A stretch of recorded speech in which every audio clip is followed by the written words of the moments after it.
అనగనగా ఒక అందమైన గ్రామం. ఆ గ్రామంలో ఒక పెద్ద రాజభవనం. ఆ రాజభవనానికి దగ్గరగా ఒక అడవి ఉండేది. ఆ అడవిలో ఒక పెద్ద చెట్టు మీద కాకి గూడు కట్టుకొని నివసిస్తూ ఉండేది. అదే చెట్టు కింద ఒక పుట్ట కూడా ఉండేది. ఆ పుట్టలో ఒక క్రూరమైన పాము నివసిస్తూ ఉండేది. కొద్ది రోజులకు కాకి గుడ్లు పెట్టడం ప్రారంభించింది. ఇది గమనించిన పాము ఆ గుడ్లను ఎలాగైనా తినేయాలి అనే ఆలోచన చేస్తుంది. సరైన సమయం కోసం ఎదురు చూసింది. ఒకరోజు కాకి గుడ్లు పెట్టి తన ఆహారం కోసమై బయటికి వెళ్తుంది. ఇది గమనించిన పాము ఇదే సరైన సమయం అని మెల్లగా చెట్టు ఎక్కి ఆ గుడ్లు తినటం ప్రారంభించింది. ఆహారానికై వెళ్ళిన కాకి తిరిగి వస్తుంది.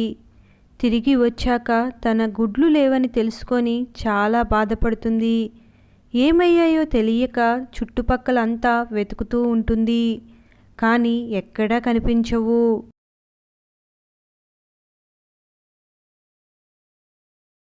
ఇలా 2-3 సార్లు జరుగుతుంది. మళ్ళీ కొంతకాలానికి కాకి గుడ్లు పెట్టడం మొదలు పెడుతుంది. ఈసారి తన గుడ్లను ఎవరు కాజేస్తున్నారో తెలుసుకోవాలని అనుకుంటుంది కాకి. మళ్ళీ ఆహారానికి బయటికి వెళ్ళినట్లే వెళ్ళి ఒక చెట్టు చాటున దాక్కొని ఎవరు తన గుడ్లు కాజేస్తున్నారో చూస్తూ ఉంటుంది. ఇంతలో పాము మెల్లగా చెట్టు ఎక్కి గుడ్లను తినటం ప్రారంభిస్తుంది. ఇది చూసిన కాకి ఆశ్చర్యపోతుంది. పామును చూసి భయపడుతుంది. ఏం చెయ్యాలో తెలియక సతమతమైపోతుంది. నిదానంగా ఆలోచించి ఆ పాముకి ఎలాగైనా బుద్ధి చెప్పాలనుకొని తన మిత్రుడి దగ్గరికి వెళ్తుంది.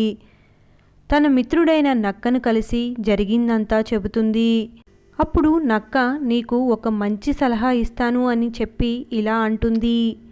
ఇక్కడికి దగ్గరలో ఉన్న రాజభవనానికి వెళ్ళి యువరాణి స్నానం చేస్తుండగా తన నగను తీసుకుని వచ్చి పుట్టలో వెయ్యి. అప్పుడు రాజభటులు రావటం ఖాయం, ఆ పాము పని పట్టటం ఖాయం అని సలహా ఇస్తుంది నక్క. అది విన్న కాకి నువ్వు నిజమైన మిత్రుడివి, ఎంత మంచి సలహా ఇచ్చావు అని చెప్తుంది.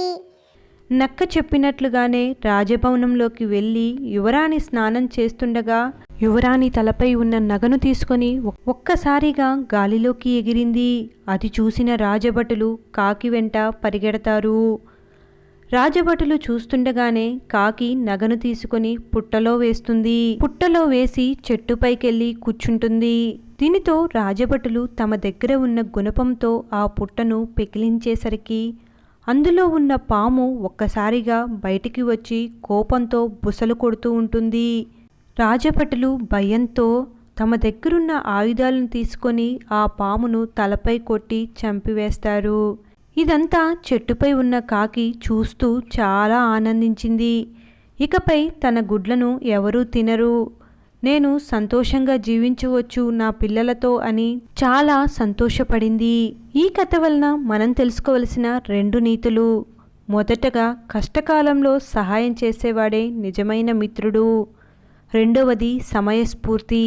సరైన సమయంలో సరైన ఆలోచన చేస్తే జీవితంలో వచ్చే ఎంత పెద్ద అడ్డంకులనైనా తొలగించుకోవచ్చు. ఈ కథ మీకు నచ్చిందా? అయితే లైక్ చేసి షేర్ చేయండి.